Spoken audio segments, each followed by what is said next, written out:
ერთ სასულიერო პირს შვილი გარდაეცვალა. ღმერთმა ყველა ჯვარი დასწეროს დაუფაროს. უბედური შემთხვევა მოხდა და გარდაიცვალა და მე ამ გარდაცვლილი ბიჭის დაბადების დღე იყო და საფლავზე ვიყავით მასთან გასულები და მამა ამბობს, რომელიც სასულიერო პირია, რომ რაღაცა პანაშვიდი გადავეხადეთ და ჭიქა ასწია და თქვა, რომ გაუმარჯოსო მის დაბადების დღეს. იმიტომ რომ რომ არ დაბადებულიყო, ხომ არ გვეყარებოდა. ანუ რომ დაიბადა, ამიტომ ხომ შეგვიყვარდა, რომ გაჩნდა ურთიერთობა შეგვეძლო მასთან. სიყვარული ხომ შევძელით, გვიყვარს, გვახსოვს, ესეთი ცოცხალი. და აი ეს ძალიან ჩამრჩა გონებაში, რომ არ დაუბადებულიყავით და არარაობაში დავრჩენილიყავით.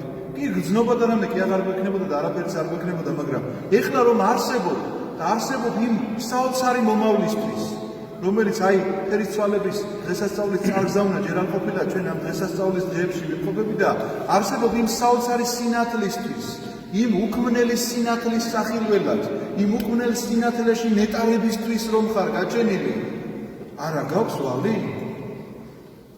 რას გთხოვენ ამის სამაგიეროდ? აი რა მოგთხოვეს ამის სამაგიეროდ, გარდა იმისა, რომ დატკბე უნდა შექმნილი ბუნებით. ყველაფერი მოგეცა. ხა, ტყე, რა ვიცი, ზღვა, შესანიშნავი, ყველაფერი ეს უფასოდ, რა თქმა უნდა.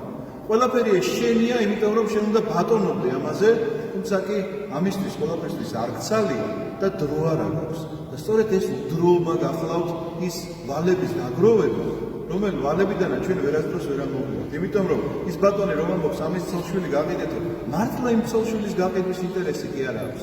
იოანე ოქროპირი პირდაპირ ამას ამბობს, რომ როგორ ეხლა სამართლიანი ღმერთიო, კაც ვალი აქვსო და იმის ცოლშვილს გაყიდისო, გამორიცხულია რომ ეს ასე იყოს. აქ იცით რაზე არის ლაპარაკი? ადამიანი რომელიც არ ფხიზლდება, ადამიანი რომელსაც არ სურს რომ ღმერთთან აი ამ კავშირში შევიდეს, რომ მე შენი ვალი რომ აქვს, ამ ვალს ვერასდროს ვერ გადავიხდი, დარწმუნებული ვარ, მაგრამ მადლიერება ელემენტარული მაინც უნდა მქონდეს.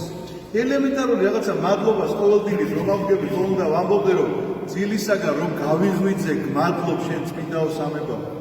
ესე არის ება დილისროს. ხო და ამას ხომ უნდა ამბობდე, არა იმიტომ რომ რაღაცა ლექსივით მქონდეს გაზებირებული, გულითადაც ხომ უნდა გრძნობდე, რომ კუდრეთით აღდექი, იმიტომ რომ ძილში როცა იყავი გახსოვს რამე? იქნება და ვეღარ გაახილე თვალი საერთოდ. რომ გაახილე თვალი და კვლავ ამ საოცარ სამყაროს ხედავ. ნუ თუ არ უნდა გქონდეს განცდა იმისა, რომ გმადლობ შენ წმინდაო სამებო. ძილისაგან აღდგომილი, გმადლობ შენ წმინდაო სამებო. რამე თუ სულ გრძელბეკე მრავალთა ცოდათა ჩემთან მიუხედავად. ხომ? აი ნამდვილად ასე არის. ეს დამოკიდებულება უნდა გქონდეს ადამიანს.